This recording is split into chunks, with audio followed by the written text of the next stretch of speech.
చూసారండి, ఇప్పుడు దాకా మనం వీడియో వచ్చేసరికి రామ్రాజ్ జోడీస్ అండి.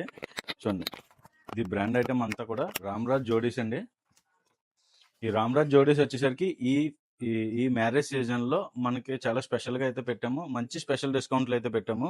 ఈ రామ్రాజ్ జోడీస్ వచ్చేసరికి మనకి ఫంక్షన్లకు కానీ మ్యారేజెస్ కానీ పెట్టుబడి పెట్టడానికి అయితే చాలా ఎక్సలెంట్ గా ఉంటాయి. బ్రాండెడ్ ఐటమ్ అండి ఇదంతా కూడా. ఇవంతా కూడా స్పెషల్ జోడీస్ అండి. ఇవంతా కూడా మనకి ఇదంతా కూడా ప్లెయిన్ ప్రింట్ చెక్స్ అంతా కూడా డిఫరెంట్ డిఫరెంట్ ఐటమ్స్ అండి. ఇవన్నీ కూడా చెక్స్ ఉంటాయి, ప్లెయిన్ ఉంటాయి, ఫార్మల్ ఉంటాయి, మొత్తం అంతా కూడా ప్రింటెడ్ ఉంటాయి. అన్ని వెరైటీస్ ఉన్నాయండి. మనకైతే ఇది హోల్సేల్లో మంచి మార్జిన్లో అయితే ఇస్తామండి. ఇదంతా కూడా మంచి కలెక్షన్ అయితే వచ్చింది. చూశారు కదా పార్సల్ ఇవన్నీ కూడా మొత్తం ఇదంతా కూడా రామ్రాజ్ కాంబోస్ అండి. ఇవన్నీ కూడా ఇవన్నీ కూడా హోల్సేల్ అయితే మనం ఇవ్వడం జరుగుతుంది. ఎవరైనా కావాల్సిన స్క్రీన్ షాట్ పెడితే దీనికి సంబంధించిన డీటెయిల్స్ అన్ని కూడా పంపిస్తామని.